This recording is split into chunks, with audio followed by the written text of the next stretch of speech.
Hello and welcome back to 5Ws and 1H.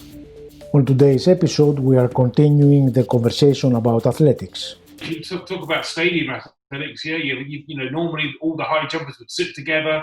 You know, as you say, they land on the same mat. You can't disinfect the mat after every single jump. The competition would last about 4 days.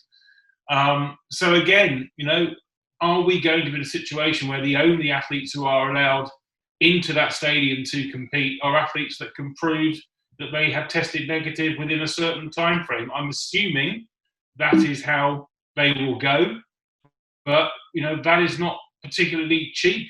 You know, that's going to cost a lot of money, and I wonder whether, you know, enough meetings will have enough money to do that kind of thing. All the countries are creating protocols for coming back to competition. And all of them will start with provincial, regional events, with less athletes, with, just for giving you an example, the classical 100 meters race. We cannot stage it with 8 athletes. So on the 8 athletes, we will try to have 1 athlete, 1 empty lane, another athlete, and so on. So we will change the rules, but we will change also the way to present the sport. And so this is something that we are studying. As Italy, as an Italian federation, we presented a very interesting, also from your side, a very interesting proposal for the 800 meters, a kind of race like the one we have in the timing races in cycling or in the Nordic skiing. And so having athletes starting every 6 seconds. And this is very spectacular for the crowd in the stadium, but also for the event presentation, also for TV and so on. But this is something that is not properly athletics. We have to change the way of managing the events. For example, the long distance races, it's not possible to stage them because the athletes are always very close. And this was the decision also taken by the biggest marathon all over the world, and to stop everything until the end of August. Let's say hundreds of races being cancelled, etc., without knowing exactly what's going on. And the best example is Boston. Boston was supposed to happen in the 20th of April. They moved to, I don't remember, 29th of September or October, I don't know. And now they cancel. This is still happening. If you take the London Marathon, for example, the London Marathon would have normally happened in April. They're hoping to run it the first weekend in October. We don't know if that will be a mass participation event or whether it will just be for elite athletes. If we look at the elite athlete position for a second, I would assume that they will probably test everybody before they're allowed to compete, or that they'll have to arrive in the UK with a test certificate to say that, you know, I've been tested in the last few days and I'm negative. That also is going to be problematic though, because apparently starting on the 8th of June, the UK government is going to start a system where if you arrive in the UK, with a few exceptions, you have to go into self-isolation for 14 days. So, you know, there's no way an athlete's going to turn up 14 days before the marathon and go into self-isolation. That physically will not work. About the normal athletics, we will start from the grassroots, from the very basic level, and from regional level, and then we'll try to go to national, and then we hope to international in the last part. About the rules, I think it's the moment to experiment something new for the huge races we have in New York, in London, in Berlin, and so on. When we are talking about tens of thousands of participants, and for them it's an economic problem, because you know very well this is a kind of industry, and we have a huge organization. We are talking about sometimes 100 of people. Speaking about London or New York, we are talking about 100 or maybe also thousands of people that are working all the year for one day that is one of the marathon.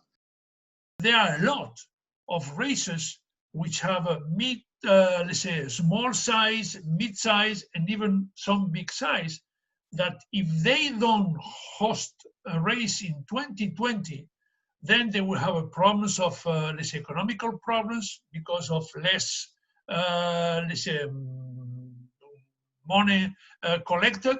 There will be social crisis because they will not be able maybe to refund the money they got from the registration and they have already spent. And then we have some problem with the sponsors because maybe some sponsor, not because they don't want, but because they are also part of this, let's say, earthquake happening in our world, and then not being able to come back the following year with the same strength.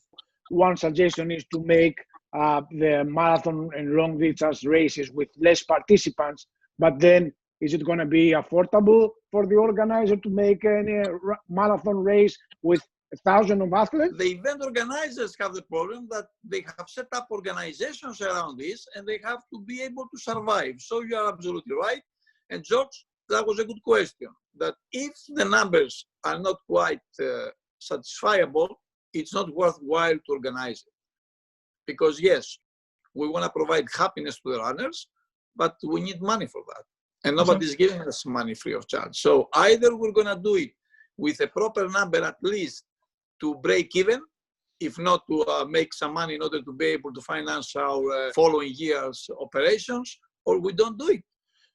Well organized, everything, but nobody becomes rich. I mean, the only thing you want is to have some, let's say, some money, SEGAS, to have some money for the federation. Every single race needs, every club organizing that needs, let's say, to have a core of let's say, people from local, regional, and if possible national, and if possible international, in order to let's say, to have a good spectacle, a good, let's say, return on investment, but nothing, I mean, too high, but just what is needed. And this is what at this point in time is, I would say, in danger. The biggest challenge that federations are facing is the funding cycle. Is that the funding cycle comes down from the IOC every Olympiad, after every Olympic Games. And so many federations, especially the small international federations, are really struggling now because they've come to the end of all their budgets and all their funding.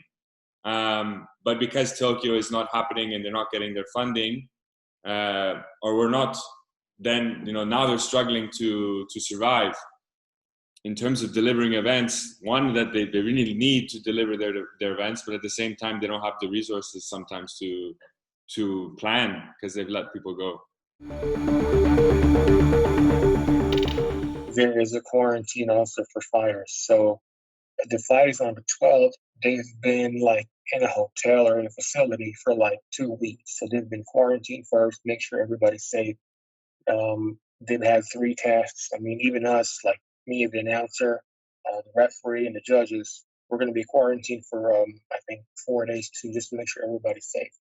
We have to connect big sport events or even smaller sport events with tourism. They are very much connected.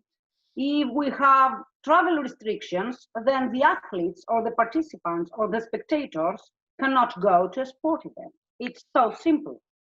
The competition rules, they will find them.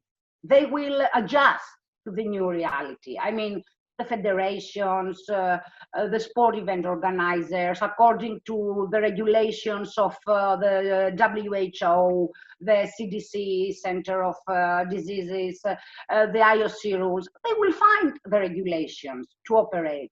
But what about the surrounding environment, which is very crucial to a sport event? If we are doing our events in October or in September in Greece this year, we are not going to do them the same way we did them before. Thanks for watching 5W Gen 1H. Stay safe, stay tuned, stay updated. Take care.